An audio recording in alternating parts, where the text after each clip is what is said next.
a história do ovo e da galinha. É mais um bicho estranho porque é o mercado da escassez. A gente acha que para você ser programador, você precisa falar inglês fluente, você precisa ser bom em matemática, e isso não é verdade.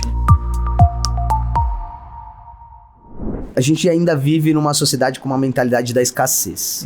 O que é a mentalidade da escassez? Tem poucos recursos. A gente vive criando um monte de coisas para criar escassezes artificiais, né? Que elas, na verdade, elas não existem. Elas são no imaginário do que a gente tá. Tá tudo bem a gente fazer isso até uma certa medida, né? Então, assim, por exemplo, qual a coisa mais abstrata que dinheiro? Dinheiro é uma escassez imaginária que a gente criou na sociedade e a gente funciona em volta disso. Precisamos gerar lucro em volta disso. Nossa sociedade está pautada nisso, não tem nenhum problema nisso. Mas quando a gente extrapola essa escassez para outros contextos, a gente fica míope.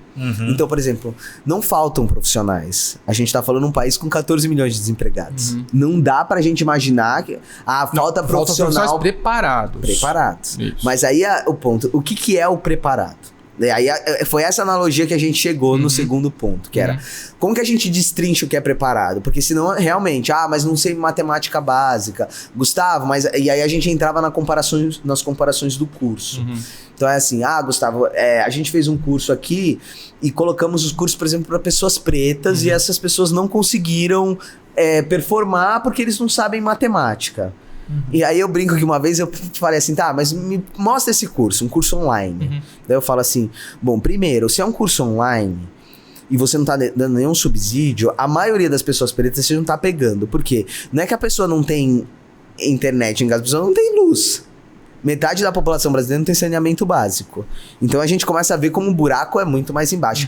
Quer dizer que essas pessoas não têm habilidade, elas não podem adquirir habilidade? Não. Era esse ponto que a gente queria mostrar, que era assim, dada uma condição financeira mínima para as pessoas, eu consigo fazer com que essas pessoas, com algum determinado tempo, ganhem preparação.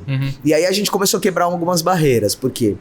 E aí começou a chover, gente, porque a conta não é o curso. Por exemplo, se você analisar os dados dos cursos de tecnologia nos últimos anos, mesmo sendo o mercado que toda semana fala no jornal que é o que tem mais escassez de vaga, que paga melhor, são os cursos que menos entram pessoas. Menos entram. Todas as universidades têm dificuldade de adesão de profissionais nas áreas de tecnologia. Todo mundo incentiva isso, fala isso. Lá o Obama criou o programa com o Zuckerberg para fazer. Todo mundo tem que codar, a hora do código, todo mundo fala disso. Isso tá pegando? Seu filho faz programação na escola, mas ele quer ser veterinário. Dificilmente. O que você quer ser? Programador. A gente não escuta isso comumente. Programador ainda é um bicho estranho perto da sociedade. Pra mim, é mais a história do ovo e da galinha. É mais um bicho estranho porque é o mercado da escassez. A gente acha que pra você ser programador, você precisa falar inglês fluente, você precisa ser bom em matemática, e isso não é verdade.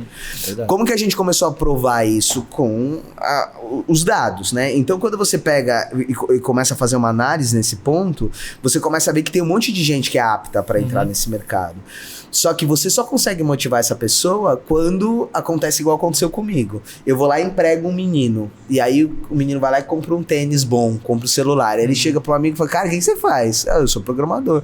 Pô, mas dá pra eu fazer isso? Dá. E aí o cara começa a ver que aquilo é pra ele. Mas o que a gente vê? Aí o menino tá lá assistindo a TV, quando ele assiste uma TV no sinal analógico, ele vê a gente falando do celular, ele não tem plano de dados no celular dele, ele vai achar que ele pode ser programador.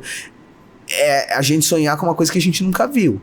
Então, é a gente imaginar um cenário, sabe, eu vi uma foto daquele assim, como as pessoas imaginavam, tipo, há 500 anos atrás ia ser o ano 2000 lá, e aí eles tinham um monte de desenho, é mais ou menos isso, você pedir para um menino, sonha como vai ser seu mercado de tecnologia, numa coisa que você não tem privada na sua casa, não tem como.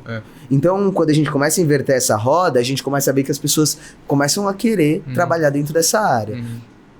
E aí a gente tem que pegar os pontos da sociedade que a gente vive, né? Então é uma mentalidade de abundância que a gente provoca. Porque, vou fazer uma analogia, a gente dá a chance para um menino que não tem experiência nenhuma trabalhar na nossa empresa, se ele for branco e tiver feito uma visita no Vale do Silício, que a gente sabe que qualquer um paga um curso de $10 mil para assistir uma palestra, 3 palestras, e ele volta como o cara que foi pro Vale do Silício conhecendo aquela linguagem. às vezes tem que programar uma linha de código, mas a gente vê potencial nesse menino. Mas a gente não vê potencial num menino que compra uma bala pra vender a R$10 no farol e depois vira esse dinheiro comprando água e fazendo isso. A gente não vê que esse menino é capaz de aprender, se ele for um menino preto e pobre.